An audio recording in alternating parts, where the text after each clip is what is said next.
اب جب یہ عمل بھی ختم ہو جاتا ہے پھر اس کے بعد آپ بہت ہی سوفسٹیکیٹڈ آلات ہوتے ہیں جن کو آپ ایک الیکٹرک لائن کے ذریعے نیچے لے کے جاتے ہیں، اور وہ آلات اسے لاگنگ کہتے ہیں۔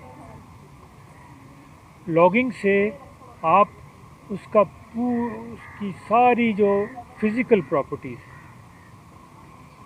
ان کو میجر کرتے ہیں گہرائی کے اگینسٹ، کیونکہ آپ کے پاس تار ہے، اب آپ کو پتہ ہے آپ نے کتنی تار اندر بھیجی ہے، تو آپ اس کا ایک گراف بنتا ہے جس میں کہ ہر آدھے فٹ پہ اس طرح آپ کو اس کی میجرمنٹ ملتی ہے، اور آپ کو جب وہ گراف جو ہیں وہ کیا بتاتے ہیں، وہ ہمیں بالکل ایگزیکٹلی بتا دیتے ہیں کہ اس میں گیس ہے یا تیل ہے یا پانی ہے، یعنی کس طے میں گیس ہے، کس طے میں تیل ہے، کس طے میں پانی ہے۔ اس کے علاوہ وہ گراف آپ کو بتاتے ہیں کہ یہ جو تہیں جن کا آپ سروے کر رہے ہیں یہ کس طرف کو اوپر جا رہی ہیں، ان کے اندر جائرو یا اس قسم کے آلے لگے ہوتے ہیں، یہ کس سمت میں اوپر جا رہی ہیں، کس سمت میں یہ نیچے جا رہی ہیں۔ سب سے اہم جو پراپرٹی وہ ایک تو پروسٹی جسے مسامیت کہتے ہیں، اس کے علاوہ انہی آلات میں ایسی سہولیات بھی موجود ہیں۔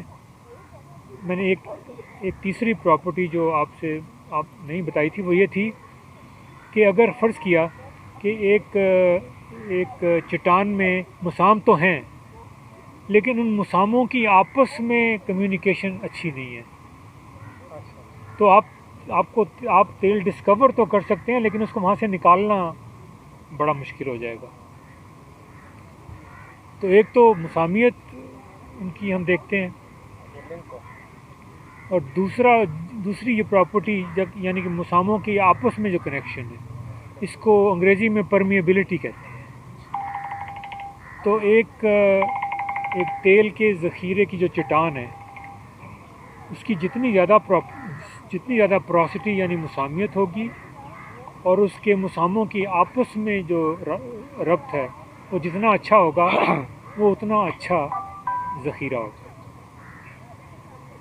تو اور آپ یہ دیکھیں کہ فرض کیا آپ ایک کنواں کھودتے ہیں اور آپ کو اس میں سے تیل یا گیس نہیں ملتا، لیکن پھر بھی اس میں سے آپ کو بہت ساری معلومات حاصل ہوتی ہیں۔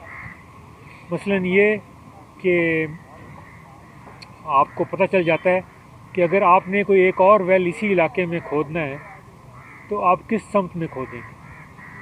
سائزمک سے تو آپ کو پتہ ہی چل ہی گیا، لیکن یہ بالکل آپ کو ایکوریٹلی بتا دیتا ہے کہ آپ کس زاویے پہ کس طرف جا رہے ہیں، ٹھیک ہے نا۔ تو یہ تو ہو گیا یعنی تیل کے۔ اب فرض کیا کہ آپ کو ایک ذخیرہ مل گیا، اب آپ نے کیا کرنا ہے؟ تو صرف ایک کنواں جو ہے اس سے آپ اس ذخیرے میں سے بہت زیادہ تیل حاصل نہیں کر سکتے۔ تو کیا کیا جاتا ہے کہ پھر اس ذخیرے کی ایویلیویشن کی جاتی ہے۔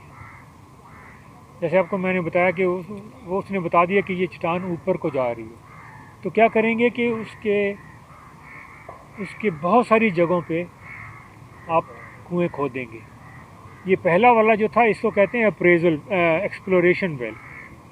اس کے بعد والے جو کنویں آپ کھودیں گے وہ ہوں گے، ان کو کہتے ہیں اپریزل ویل۔ اب آپ نے یہ کیلکولیٹ کرنا ہے کہ اس ذخیرے میں کل تیل کتنا ہے۔ تو کرتے کیا کہ اس میں کوئی 8-10 ویل کھودیں گے، اور ان ویلوں سے آپ کو اس ذخیرے کی جیومیٹری پتہ چل جائے گی کہ اس کی کتنی چوڑائی ہے، کتنی لمبائی ہے، اور اس کی تہ جو ہے اس کی کتنی تھکنس یعنی اونچائی ہے۔ ان 3-4 انفارمیشن کو لے کے آپ پھر کیلکولیٹ کریں گے، اور آپ کو پتہ ہے کہ اس کے مسام جو ہیں اس کی راک میں یعنی مسامیت کتنی ہے، اس کی 10%۔ مسامیت کی جو رینج ہے وہ 5 سے بلکہ 0 سے کہہ لیں 0 سے 35% تک ہو سکتی ہے. تو فرض کیا آپ کے ذخیرے کی جو اوسط مزاحمیت ہے وہ 10-15% ہے. تو آپ یہ 15% لیں گے. آپ نے جو اس کے مختلف ویل کھودے ہیں ان کی پوری والیوم لیں گے. والیوم آپ کیلکولیٹ کر لیں گے جیومیٹری سے, اور اس والیوم کو 15% سے آپ ضرب دیں گے تو اس سے آپ کو وہ حجم معلوم ہو جاتا ہے جو کہ اس ذخیرے میں تیل یا گیس کا ہے. تو جو میں بتانا چاہ رہا تھا کہ نیچے کوئی خالی جگہ نہیں ہے جس میں کہ نہ تیل خالی جگہ میں ہے, نہ پانی, نہ گیس. یہ چٹانوں میں ہے. وہ چٹانیں جن کے اندر مسام ہوتے ہیں, اور جتنے مسام آپس میں کنیکٹڈ ہوں اتنا اس کو نکالنا آسان ہوتا ہے. اب آپ نے یہ تیل نکالنا شروع کر دیا. تیل نکالنا شروع کرنے کے بعد کیا ہے کہ ہر ذخیرے کے اندر جو ہے نا وہ ایک پریشر ہوتا ہے تیل کا یا گیس کا. جیسے جیسے اس کو نکالتے ہیں تو اس کا پریشر کم ہونا شروع ہو جاتا ہے. یعنی یہ ایسے نہیں ہے کہ آپ نے ٹوٹی کھلی رکھی اور آتا رہا.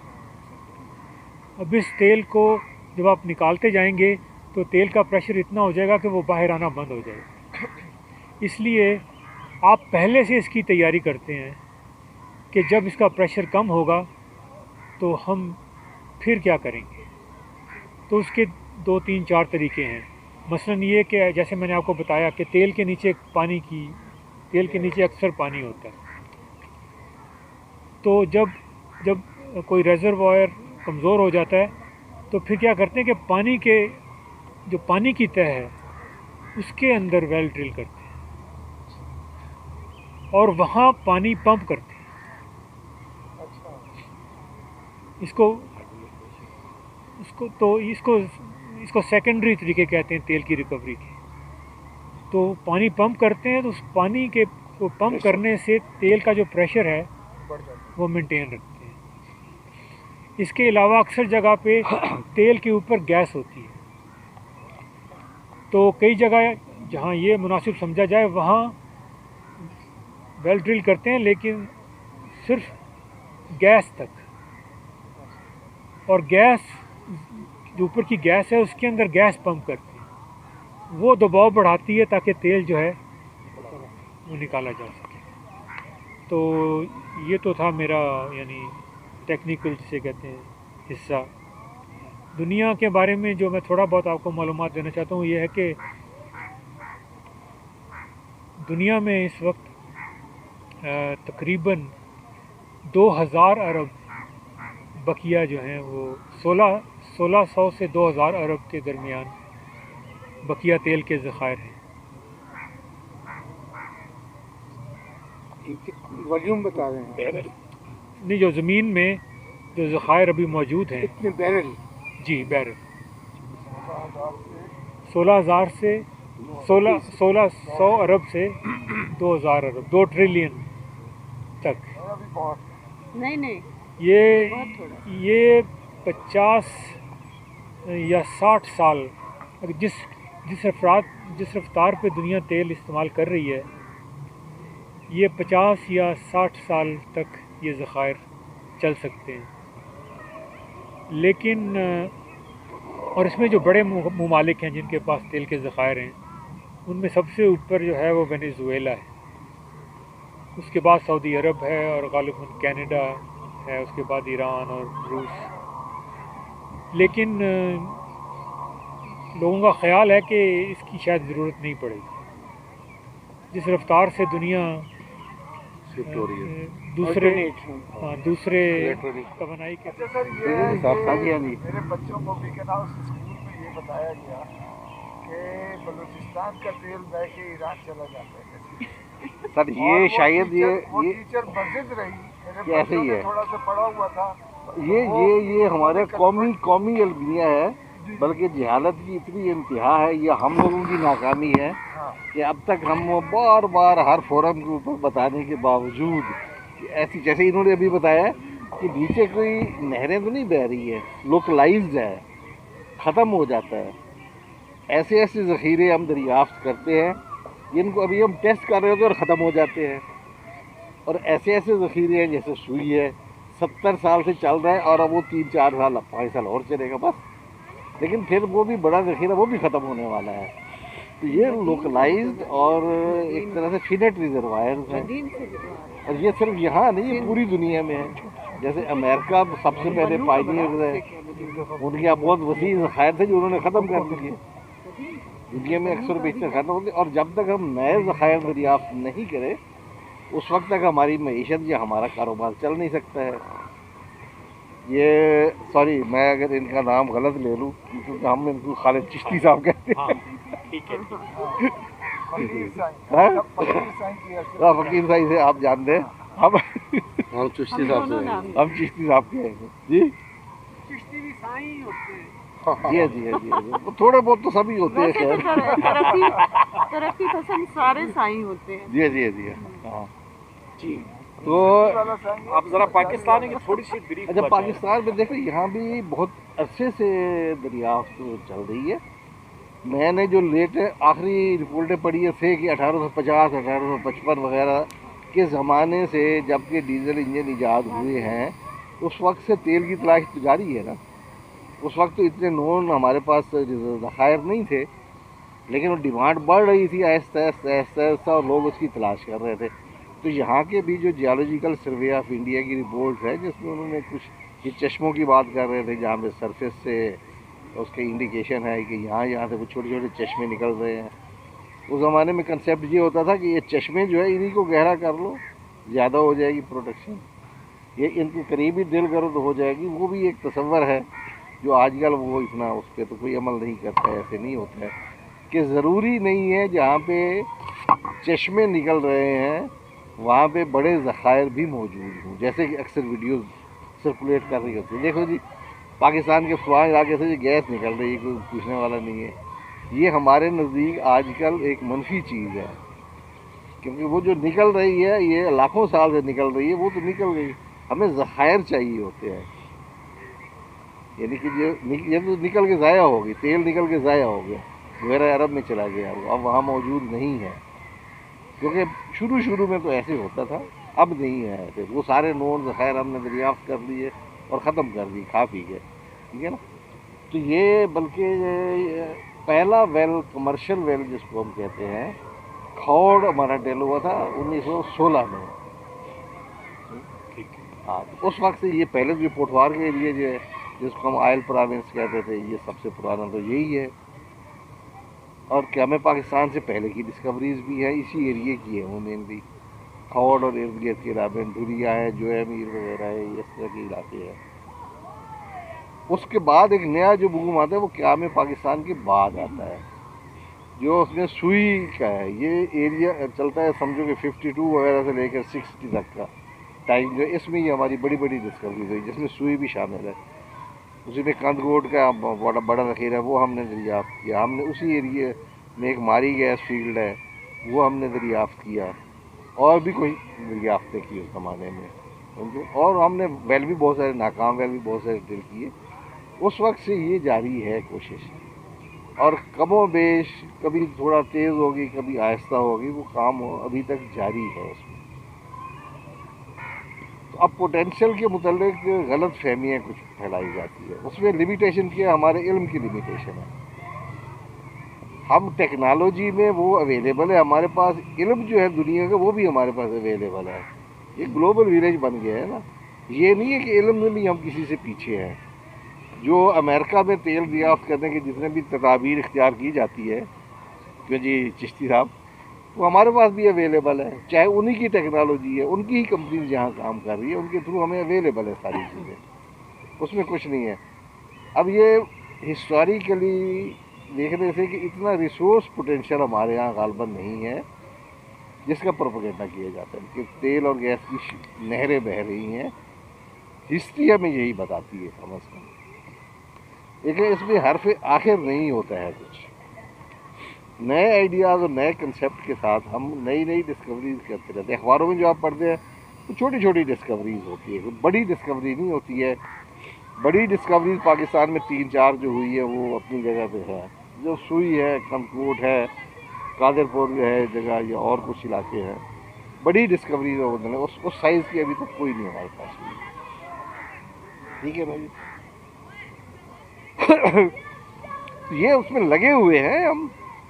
میرا اپنا نقطۂ نظر بھی ہے جو لوگوں کو پسند نہیں آتا ہے, کیونکہ وہ غلط فہمیاں ہیں. جو غلط فہمیاں یہ کہ پوٹینشیل بہت زیادہ ہے.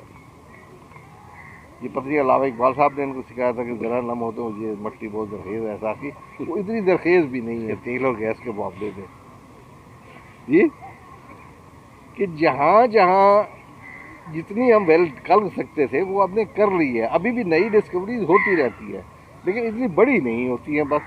اور یہ ایک روٹین کا کام ہے. یہ اس کی ڈائنامزم جو ہے آئل ایکسپریشن کی یا آئل ڈسکوریز کی, وہ اسی طرح ہی چلتی ہے دنیا میں جیسے ہم چل رہے ہیں روٹین میں. لیکن ہم ایکسپیکٹ نہیں کر سکتے ہیں کہ ہم سیلف سفیشینسی کی طرف جائیں گے. اس وقت جو صورتحال ہے, ہم سیلف سفیشینٹ تو کبھی بھی نہیں ہوئے تھے. گیس میں ایک ٹائم پہ ہمارے پاس تھی جب ڈیمانڈ تھوڑی سی, کنزمپشن تھوڑی سی, ہم کر لیتے تھے, پوری کر لیتے تھے. ہم نے سوئی کو اپنی پیک پہ لے گئے جہاں پہ ہم تقریباً 1 بلین پر ڈے کی پروڈکشن وہاں پہ تھی. اب وہ بھی 300-400 بھی رہ گئی ہے وہاں پہ, 300-400 ملین. تو یہ چیز جو ہے نا وقت کے ساتھ ساتھ اب ہم عرصہ دراز سے اپنی ضروریات پوری نہیں کر رہے ہیں.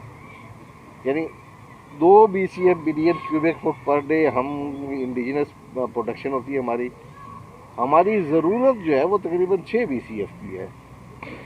اتنا شارٹ ہے. تیل جو ہے ہم 20 سے 25% بھی اپنا پورا نہیں کرتے ہیں جو یہاں سے ہماری پروڈکشن ہوتی ہے, اور وہ دن بدن کم ہوتی جاتی ہے, جبکہ ضرورت آپ کو ڈیلی 4 لاکھ بیرل کی ہے. میں نے 40 سال ہو گئے مجھے اسی کام میں, ایکسپریشن میں ہی مطلب ہم کام کرتے رہے ہیں. مجھے اتنی ابھی نہیں لگتا ہے کہ ہم یہ کبھی سیلف سفیشینسی کی طرف جا بھی سکیں گے. جیسے کیکڑا کا ویل, یہ آف شور کے ویل کی بڑے ہائپ انہوں نے کریٹ کیا ہوا تھا, اس میں ہمیں تو پہلے ہی امید نہیں تھی. سچی بات یہ ہے, اگر وہاں سے ڈسکوری ہو جاتی تو یہ ہمارے لیے زیادہ تعجب کی باعث تھا. نہیں ہوئی تو ہمیں کوئی حیرانی نہیں ہے اس میں. وجہ یہ ہے کہ جب ہم فیصلہ کرتے ہیں کہ یہاں پہ ہم نے تیل اور گیس کی تلاش کے لیے ویل ڈرل کرنا ہے, ہمارے پاس اس کے چانسز 10 سے 20% سکسیس چانسز ہوتے ہیں. جو ہم نے آف شور میں ویل کی ہے کیکڑا جس کو کہتے ہیں, اس کے آن بکس 12% چانس آف سکسیس تھے. تو ممکن ہے اس میں 12% چانس ہے کہ یہ سکسیسفل ہوگا. This is name of the game actually آپ کہہ سکتے ہیں. ہم اتنے رسک لے جاتے ہیں, اس کا مطلب ہے وی پلے ویری اپٹیمسٹکلی, کہ اگر میں ایکسپریشنسٹ اپٹیمسٹ نہیں ہے وہ ایکسپریشن کر ہی نہیں سکتا ہے. جو آپ سنتے ہیں کہ 5 ویل کرتے ہیں تو 1 کامیاب ہوتا ہے. میں کہہ رہا ہوں 12% اس کا چانس آف سکسیس تھا, اور اس کا انیشیل اسٹیمیٹ خرچے کا تھا تقریباً $75 million, and we ended up with $125 million. $50 million وہ زیادہ لگ گیا, پھر بھی کچھ نہیں ملا. اور لیکن 100% کیونکہ ہمیں پتہ نہیں ہوتا ہے. جو میں کہہ رہا ہوں کہ ہمیں کوئی امید نہیں تھی, مجھے 100% تو میں بھی نہیں کہہ سکتا. یہ پروبیبلٹیز کی بات ہوتی ہے نا, کہ میں پروبیبلٹی میں بات کر رہا ہوں تو 12% چانس ہے اس کی سکسیس کا, 88% تو ناکامی کا چانس ہے. لیکن وہ 12% اگر کچھ مل جائے تو اس کے اندر بھی پائی جاتی ہے امید کی کرن, تو پائی جاتی ہے نا. ممکن ہی ہو, اور دنیا کی ساری ڈسکوریز اسی طرح ہوئی ہے. جو بڑے بڑے فیلڈ ہیں, بہت بڑے بڑے فیلڈ ہیں پچھلے 100 سال سے پروڈیوس کر رہے ہیں, وہ بھی ایسے ہی ڈسکور ہوئے ہیں. اور بعد کی جو تازہ ڈسکوریز بھی اکثر ایسے ہی ہوتی ہے. تو ہم اس میں یہ کہتے ہیں کہ تیل تو بس وہی ہوتا ہے جہاں سے نکل آتا ہے بس. آف شور کا بتائیں, آف شور جو بڑے عرصے سے یہ آف شور کی بات کر رہا تھا میں. کیکڑا ویل جو ڈرل کیا ہے, کیکڑا ویل جو ہے وہ آف شور لاسٹ جو ویل ویل جو ڈرل کیا ہے, آخری 3-4 جو ویل ہوئے اتفاق سے میں ان کے ساتھ پوری طرح ایسوسیٹ ہو رہا. یہ جو کیکڑا ہے یہ اس سے پہلے بھی اسی کمپنی نے, ENI کمپنی جو ہے اسی نے ہی ڈرل کیا تھا شارک کے نام سے.